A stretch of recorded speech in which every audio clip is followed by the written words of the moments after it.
Corona की दवाओं के साइड इफेक्ट के तौर पर दिखाई देने वाली भीषण बीमारियों के क्रम में अब कई मरीजों को अपनी आंखों की रोशनी भी गंवानी पड़ रही है। दरअसल ये ब्लैक फंगस के संक्रमण के कारण हो रहा है, जो कोरोना मरीजों को स्टेरॉइड और टॉसिलिजुमेब इंजेक्शन के कारण मरीजों को अपनी चपेट में ले रहा है। इस फंगस के कारण शहर में कई लोगों की आंखों की रोशनी जा चुकी है। लिहाजा आंखों की रोशनी बचाने के लिए अब प्रदेश के डॉक्टर कोरोना मरीजों को स्टेरॉइड देने पर भी प्रोटोकॉल बनाने जा रहे हैं। दरअसल अधिक शुगर वाले मरीजों के अलावा ब्लैक फंगस ऐसे मरीजों को अपनी चपेट में ले रहा है जो कोरोना के इलाज के दौरान स्टेरॉइड लेते हैं। इसके अलावा शुगर के मरीज जिनका शुगर लेवल पहले से गिरा हुआ है, उनके लिए भी यह संक्रमण भीषण खतरा साबित हो रहा है। हालांकि कुछ सामान्य लक्षणों वाले ऐसे भी मरीज मिले हैं जिन्हें स्टेरॉइड ज़्यादा नहीं दिया गया, लेकिन फिर भी उन्हें ब्लैक फंगस संक्रमण ने अपनी चपेट में ले लिया है। Orbit and oculoplasty surgeon doctor Bhagyesh Pore ने बताया कि इंदौर में ऐसे करीब 11 मरीज भर्ती हैं जिन्हें संक्रमण बताया जा रहा है। अभी जो कोविड पैंडेमिक चल रहा है, जिसमें काफ़ी सारे पेशेंट हेवी इन्फेक्शन लेके हॉस्पिटल में भर्ती हो रहे हैं, अब उनको लाइफ सेविंग पर्पज़ से स्टेरॉइड नाम की दवाइयाँ दी जा रही हैं। अब ये दवाइयाँ जो दी जा रही हैं वो सही हैं, पर इसके चलते पेशेंट का शुगर लेवल बढ़ रहा है और उस वजह से जन्म ले रही है जो आज की तारीख की जो ड्रेडफुल बीमारी बनी है, जिसका नाम है राइनो ऑर्बिटल म्यूकोरमाइकोसिस। इसको सादी भाषा में ब्लैक फंगस बोला गया है। अब ब्लैक फंगस यूँ तो बीमारी पुरानी ही है, पर अभी केसेस, नंबर ऑफ केसेस इसके काफ़ी बढ़ते जा रहे हैं। उसका रीज़न ही है कि पेशेंट शुगर, अनकंट्रोल शुगर लेके कोविड वार्ड से डिस्चार्ज हो रहे हैं। हालांकि कोविड ट्रीटिंग फिजिशियन उनका शुगर कंट्रोल करने की पूरी कोशिश में है, पेशेंट भी शुगर कंट्रोल कर रहे हैं, इसके बाद भी म्यूकोरमाइकोसिस धीरे धीरे उनके साइनस में पनप रहा है।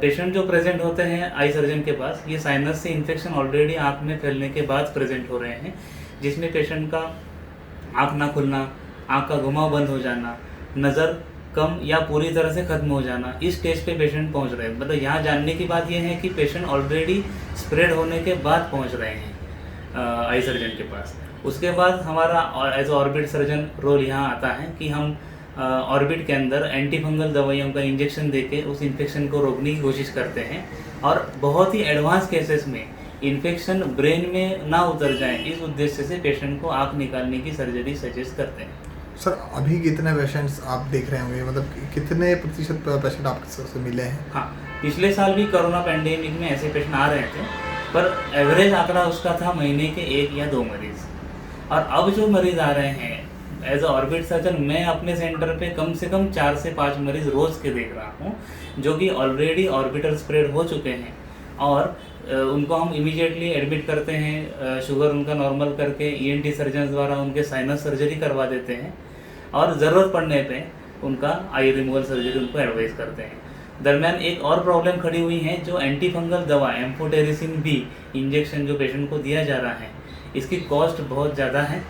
पर डे कॉस्ट इंजेक्शन का अप्रॉक्सीमेट 20 to 25,000 आ रहा है और साथ ही साथ इंजेक्शन एम्फोटेरिसिन भी किडनी के लिए टॉक्सिक माना गया है, किडनी डैमेज करने में कारगर साबित हो रहा है। और दूसरा एक इम्पॉर्टेंट पॉइंट है कि अभी एम्फोटेरिसिन बी की मांग बढ़ते हुए इंजेक्शन मार्केट में अवेलेबल नहीं है, इसकी बहुत शॉर्टेज हो गई है। सर, ये अगर हम बता दें कि कोरोना संक्रमण के मरीजों को स्टेरॉइड और टॉसिलिजुमेब इंजेक्शन दिए जाते हैं।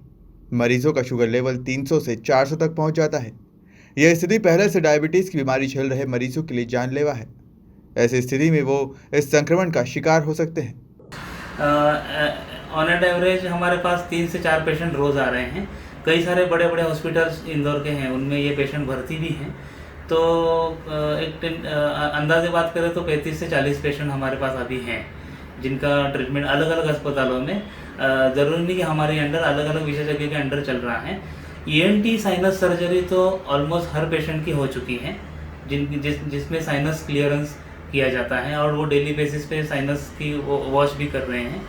बाकी as far as eye removal is concerned, eye removal ये टर्म इस्तेमाल करने से अच्छा हम उसको ऑर्बिट रिमूवल कह सकते हैं। ऑर्बिट रिमूवल सर्जरी जो है, ये बहुत इनिशियली हमने प्लान किया कि बहुत कम लोगों में ये करना पड़े, तो जितना हो सके हम ये सर्जरी पोस्टपोन करते जा रहे थे to save the eye of the patient. पर अब जो कि इन्फेक्शन स्प्रेड बढ़ रहा है, तो ऑलमोस्ट हफ्ते के 2 से 3 पेशेंट में हमको ये सर्जरी करना पड़ रहा है। सर इसके बचाव के लिए क्या कुछ उपाय हैं, अगर हम देखा जाए किस तरह से रोका जा सकता है इस ब्लैक फंगस को? अभी तो इसके ऊपर काफ़ी सारे रिसर्चेस जारी हैं और अभी भी अपने पास पेशेंट लिमिटेड होने की वजह से अच्छा पुख्ता डाटा है नहीं कि इसको प्रिवेंशन के लिए क्या किया जाए। फिर भी एक दो तीन पॉइंट्स मैं कहना चाहूँगा जिससे कि ये डिसीज़ प्रिवेंट कर सकते हैं। पहला है कि पोस्ट कोविड पेशेंट जो भी ट्रीटमेंट होकर घर जा रहे हैं उनका स्ट्रिक्ट शुगर मॉनिटरिंग हो और जहाँ भी लगे इनका शुगर बढ़ा हुआ है तो किसी भी तरीके से किसी भी मेडिकेशन से विथ प्रॉपर गाइडेंस इनका शुगर नॉर्मल किया जाए। दूसरा है कि ये जो फंगस है जिसको म्यूकर नाम दिया गया है, ये एक एनारोबिक फंगस है जो कम ऑक्सीजन में काम बढ़ावा मिलता है। तो ज़्यादा से ज़्यादा ऑक्सीजन हम अपने नाक से और अपने लंग्स में इनहेल करें, जैसे कि प्राणायाम, ये चीज़ें करने से हमारा ऑक्सीजन जो फ्लो है नाक के अंदर का बढ़ेगा, तो ये एनारोबिक फंगस को रोकने के लिए कारगर साबित हो सकता है। और एंटीसेप्टिक सॉल्यूशन जैसे लिक्विड आयोडीन सॉल्यूशन होता है जो काफ़ी कॉन्सेंट्रेटेड होता है, पर उसको 5 ml नॉर्मल सलाइन में नॉर्मल डिस्टिल वाटर में डाइल्यूट करके अगर उसके ड्रॉप्स बना के हम अगर नाक में इस्तेमाल करें, दिन में 1-2 ड्रॉप दोनों नाक में डालें, तो ये फंगस को प्रिवेंट करने में हम अपनी मदद कर सकता है। सर कुछ मौतें हुई हैं इस मामले में इस फंगस से? हाँ, ये भी एक बहुत अच्छा सवाल है आपका।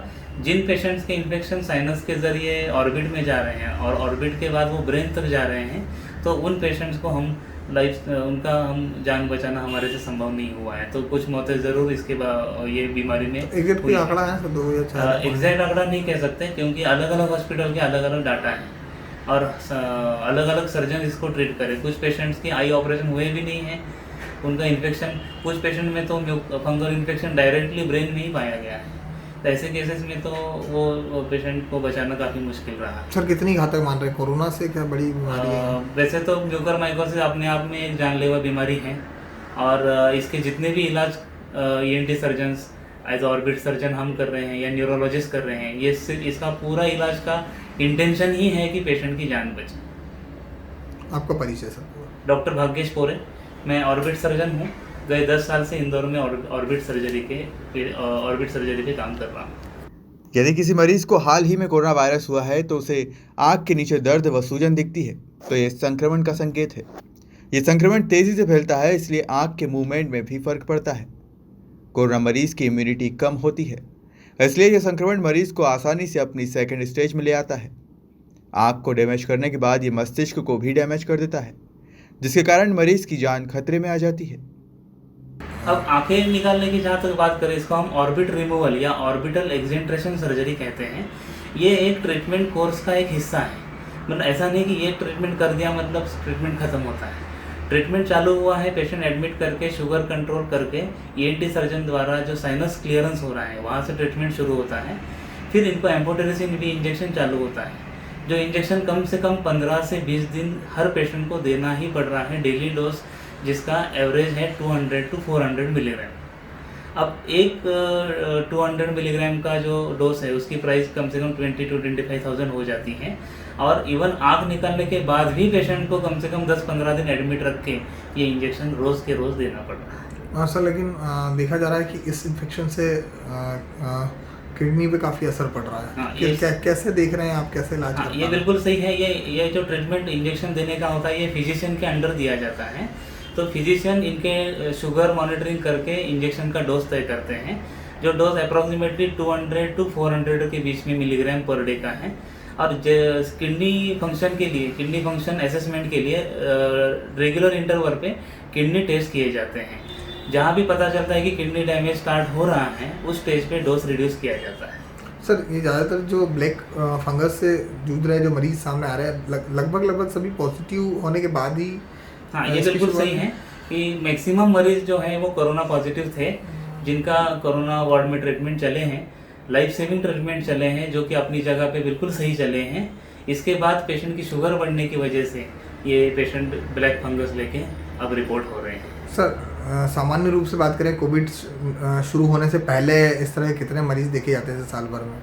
कोविड जब पेंडेमिक नहीं था उस समय तो म्यूकरमाइकोसिस बीमारी बहुत ही रेयर बीमारी मानी जाती थी और एकदम ओल्ड एज पेशेंट 80-85 के हैं इसके ऊपर के, और हाईली अनकंट्रोल डायबिटीज़ में हैं केवल उन्हीं मरीजों में, और ट्रांसप्लांट मरीज़ हैं या ब्लड कैंसर के मरीज़ हैं, उन केसेस में ही ये समस्या देखी जाती थी। पर कोविड पैंडेमिक के बाद जो कोविड पेशेंट ट्रीट होके आ रहे हैं उनमें बड़ी मात्रा में ये बीमारी पाई गई है। मतलब इसमें यंग जनरेशन के भी लोग सर शामिल हैं। और अभी जैसे शुगर, जैसे कि हमने बताया कि शुगर बढ़ने से ये बीमारी हो रही है, इसका जन्म शुगर बढ़ने से हो रहा है, तो ओल्ड पेशेंट के साथ साथ यंग पेशेंट भी इसका शिकार हो रहे हैं। जो यंग पेशेंट अपनी नज़र गंवा रहे हैं, कुछ यंग पेशेंट्स के हमको आँख निकालना भी पड़ रहा है।